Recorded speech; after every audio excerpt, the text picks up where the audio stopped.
Everybody, it's Tim with Uniform Members for Christ, and I'm so glad you could join me today. Happy 4th of July. Hope you and your family are having a great time and being safe wherever you're at across this great land. Hey, got a question for you. Have you ever wondered what Adam saw when he opened his eyes for the first time? Well, the book of Genesis is hands down my favorite book in the entire Bible.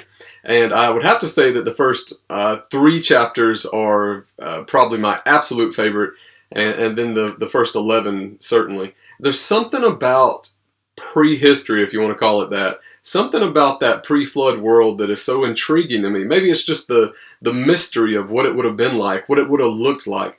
Think about what the air would have smelled like, what the sky would have looked like. There would have been no pollutants. There would have been no light pollution. You know, I was in Afghanistan one time, and one of the amazing things there is, you know, you're out in the middle of the desert, and I was in between 2 mountain ridges, and there was a lights out mandatory at 9 p.m. at night, and there was you would rotate into a period where the moon would actually be behind one of the mountains.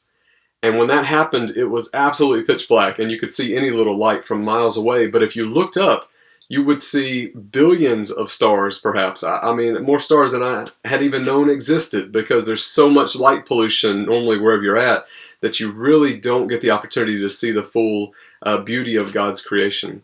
And so today we're going to discuss what Adam may have seen when he opened his eyes for the first time. And with that, I'd like to share with you, before we get into that, I'd like to share with you a short poem that I wrote specifically for this. So, perfect hands take the dirt and turn it into clay.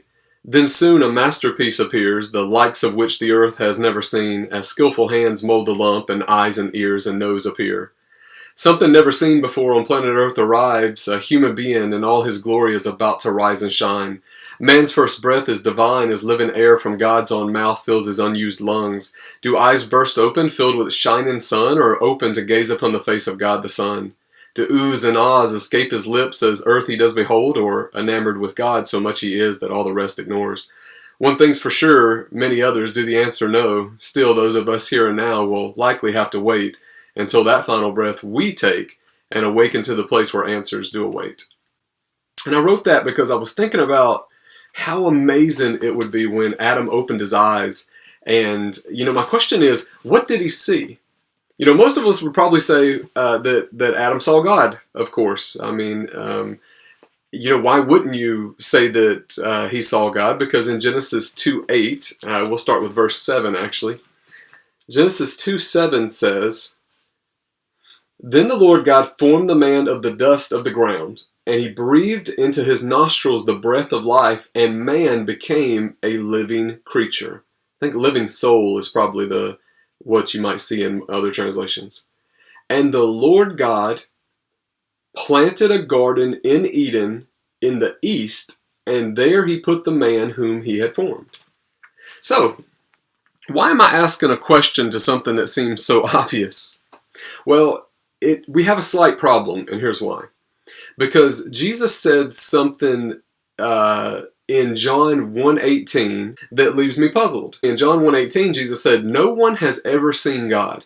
The only God who is at the Father's side, he has made him known." In 1 John 4:12, he says the same thing. No one has ever seen God. What exactly does that mean? If you've ever read the book of Exodus, or if you've ever heard this taught on, you might say, well, wait a minute, doesn't Exodus 33:18 say that Moses spoke to God face to face?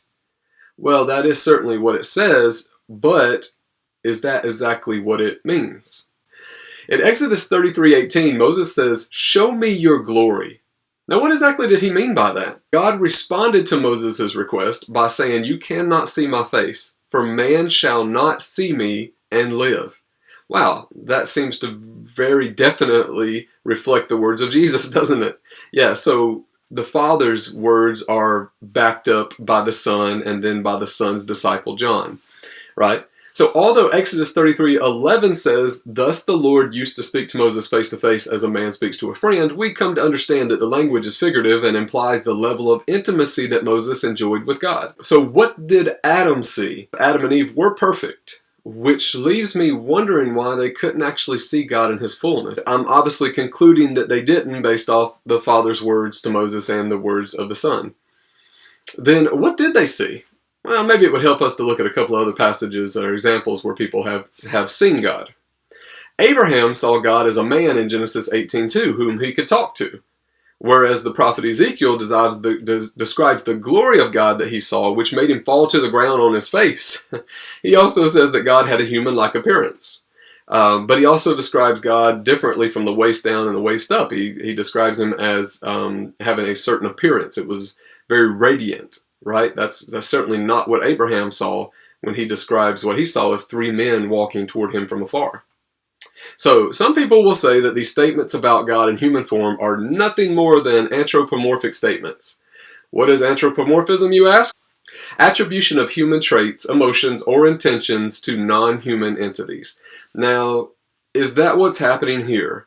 Is that what we're seeing that Ezekiel saw and Abraham saw, and is it just the Bible being figurative? Possibly, but I like to lean on Genesis 1:26 when God said, "Let us make man in our image after our likeness." Am I naive for believing that God literally meant that he was going to create Adam and Eve in his image and likeness? Possibly, but I tend to take the Bible as seriously as possible and as literally as possible when I can.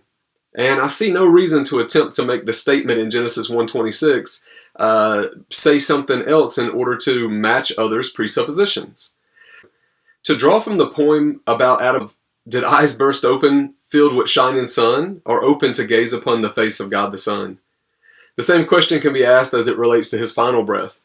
What did he see when he breathed his last? And the silver cord was snapped, and the dust returned to the earth as it was. And that's quoted in Ezekiel 12:7. It's very beautiful language there. Did his eyes burst open as at first and gaze upon the grandeur and beauty of his Creator? One day, like Adam, we will all take our final breath. It's inevitable. And when that happens, those who have placed their faith in the saving sacrifice of Jesus Christ, the only Son of God, will see the Father in a way far beyond human imagination. Remember, John 3:16 says, "For God so loved the world that he gave his only begotten Son, that whosoever believes in him should not perish, but have everlasting life." So what exactly did Adam see? Well, the truth is we don't know. The Bible doesn't have a description of him in completeness and fullness. And so Adam certainly had a very intimate relationship with his Creator in the garden. And I see no harm if you would like to say, well, Adam was perfect, so clearly he was able to see God. I lean very heavily upon the words of Jesus. I take them at face value. When he says no man has ever seen God, then I take that literal. That means no man at any time, right from Adam all the way to the last man, nobody. Other than the man, Jesus Christ, if you really want to lump him in there like that. But obviously he pre-existed with the Father. Okay, so he was there at the creation of the first man, Adam. We look at Jesus' words and we understand that the Father is much more vast than any expression of him that we find in the Bible at any time. In the burning bush, it says that God spoke to Moses out of the burning bush, and then he's on Mount Sinai, as I mentioned, and he's in God's presence in a very special way, and he sees some form of God, but certainly not the completeness of God. Well, listen, thank you so much for joining me today. I hope you'll join me again next week as we dive into another topic. I plan on doing a blog post on my website, which I'll put the link below in the description. And then the following week, we'll do a live video like this that'll be on our YouTube ministry page. So if you like blog posts, you can actually find them on my website. It's timantoncopeland.com. Real easy. That's ANTON. timantoncopeland.com. You can find it there. You can also follow us on Uniform Members for Christ on Facebook, or you can go to our YouTube page. You can just type in Uniform Members for Christ. And so hopefully you enjoyed this, and hopefully you'll join us again next week. All right. God bless you.